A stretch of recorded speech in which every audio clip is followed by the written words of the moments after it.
अब हम permutation and combination का सेकंड मॉडल डिस्कस करते हैं, जहां पर हम अरेंजमेंट और परमुटेशन के सिमिलर ऑब्जेक्ट से रिलेटेड क्वेश्चन के बारे में डिस्कस करेंगे। इससे रिलेटेड एक स्टेटमेंट है यहाँ पे, the number of permutation of N objects taken all at a time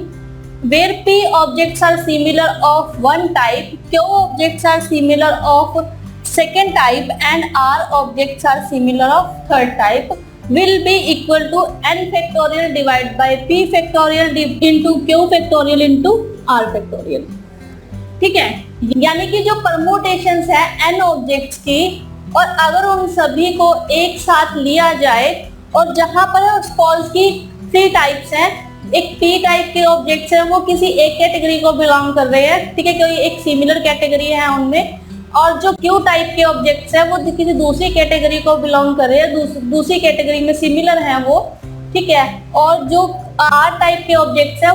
वो भी एक दूसरे के सिमिलर है। अगर हम इन सबको एक साथ लें, इस तरह से अगर हमें परमुटेशन को फाइंड आउट करनी हो तो हम उसके लिए क्या यूज करेंगे, n factorial divide by p factorial into q factorial into r factorial. यानी कि जहां पर total number of n objects है, ठीक है, यानी कि n फैक्टोरियल,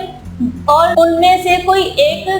कैटेगरी या एक टाइप के कुछ p ऑब्जेक्ट्स है और दूसरी टाइप या दूसरी कैटेगरी के q ऑब्जेक्ट्स है और तीसरी टाइप या तीसरी कैटेगरी के यहाँ पर r ऑब्जेक्ट्स है, ठीक है। तो अगर हमें इनका परमुटेशन फाइंड आउट करना हो तो हम करेंगे n factorial divide by p factorial into q factorial into r factorial, ठीक है। तो हमें यहाँ पर जरूरत रहेगी total number of objects factorial divide by जो डिनोमिनेटर होगा, जो भी कैटेगरीज वाइज वहां पर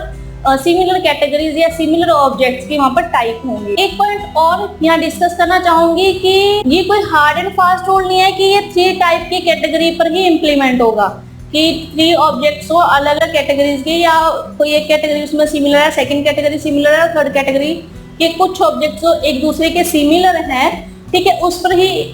इम्प्लीमेंट होगा या उस पर ही एप्लीकेबल होगा। जो ये रूल है या ये जो पॉइंट्स है, ये 3 से कम ऑब्जेक्ट्स पर भी अप्लाई हो सकता है, 3 से ज्यादा ऑब्जेक्ट्स पर भी अप्लाई हो सकता है। कई बार हमारे पास 2 कैटेगरीज होती है, 2 तरह के ऑब्जेक्ट्स होते हैं अलग अलग, ठीक है, कोई पी कैटेगरी का, कोई क्यू कैटेगरी का, या कोई भी ABCD कैटेगरी हम उन्हें डिफाइन कर सकते हैं, ठीक है, और उनमें से किसी भी तरह की कैटेगरी का होगा तो हम यही अप्लाई करेंगे n factorial divide by p factorial into q factorial into r factorial, और इसी तरह से ये ऐसे ही चलता रहेगा 4 कैटेगरीज के लिए या 4 टाइप के ऑब्जेक्ट के लिए। इससे रिलेटेड हम कुछ क्वेश्चन करके देखते हैं, कुछ एग्जांपल्स करते हैं।